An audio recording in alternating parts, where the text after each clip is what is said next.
Bismillahirrahmanirrahim. Assalamualaikum warahmatullahi wabarakatuh. Persiapan dalam berbicara di depan umum mencakup ilmu pengetahuan, sistematika atau urutan, tempat, fungsi, dan waktu.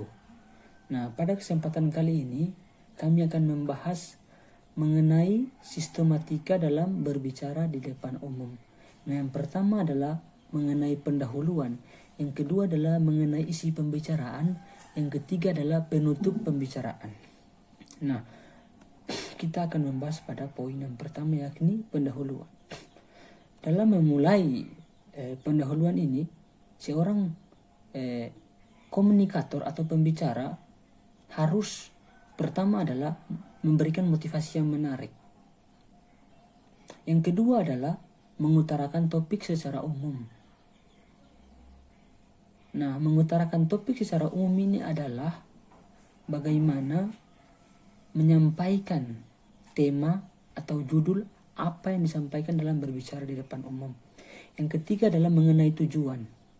Tujuan apa yang disampaikan dalam berbicara. Nah, ini harus disampaikan dalam pendahuluan. Yang keempat adalah ruang lingkup. Ruang lingkup ini adalah untuk membatasi topik yang akan disampaikan, batasan-batasan topik sehingga tidak keluar dari pembahasan topik itu sendiri.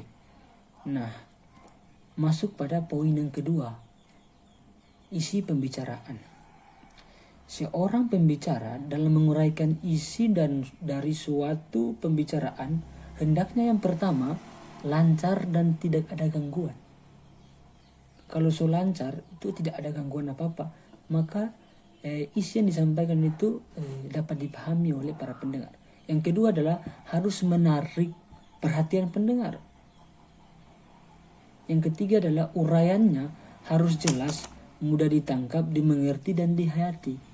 Ini harus kita pakai.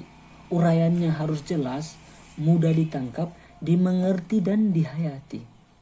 Yang keempat adalah uraiannya harus mengesankan. Nah, yang dimaksud dengan mengesankan ini adalah kita sebagai pembicara mengemukakan topik atau isi pembicaraan itu mampu berkesan di hati para pendengar agar terlihat menarik dan bersifat mudah dipahami.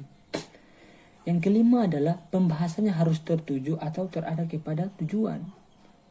Artinya seorang pembicaraan ini tidak lari dari menjelaskan topiknya, tidak lari dari topik pembicaraan sehingga orang tidak mengerti pembahasannya.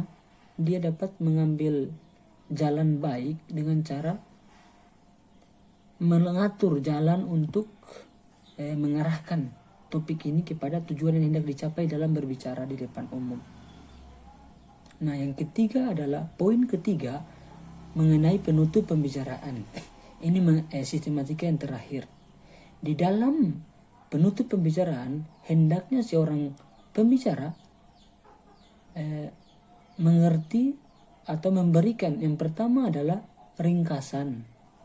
Ringkasan ini bersifat mengambil poin-poin tertentu yang disampaikan dari isi pembicaraan. Ini semacam kesimpulan.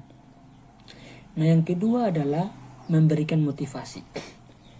Nah, motivasi yang dimaksud adalah memberikan semangat, dorongan agar para pendengar ini tidak merasa lesu dan bosan terhadap pembicara. Yang ketiga adalah saran pembicara kepada pendengar. Misalnya kepada audiens, saya tidak selaku benar-benar, akan tetapi saya sebagai manusia yang tidak luput dari kesalahan. Nah, ini dimaksud dengan saran kepada dari pembicara kepada pendengar. Nah, yang keempat adalah ucapan terima kasih dan minta maaf para pendengar. Misalnya dalam penyampaian, setelah menyampaikan isi pembicaraan, masuk pada penutup, seorang pembicara mampu memberikan ucapan terima kasih. Misalnya, ya terima kasih banyak karena telah memberikan waktu luang pada kesempatan kali ini. Saya mohon maaf apabila ada kata-kata yang kurang berkenan di hati. Nah, ini yang kemudian bahasa-bahasa ini disampaikan dalam penutup pembicaraan. Ya, mungkin demikian pembahasan pada kesempatan kali ini mengenai sistematika dalam pembicaraan. 3 poin. Yang pertama adalah pendahuluan, yang kedua isi pembicaraan, yang ketiga adalah penutup pembicaraan. Nah, saya mengutip dari bahasa B.J. Habibie mengatakan, tanpa cinta kecerdasan itu berbahaya, tanpa kecerdasan cinta tidak akan cukup. Wabillahi taufiq wal hidayah. Wassalamualaikum warahmatullahi wabarakatuh.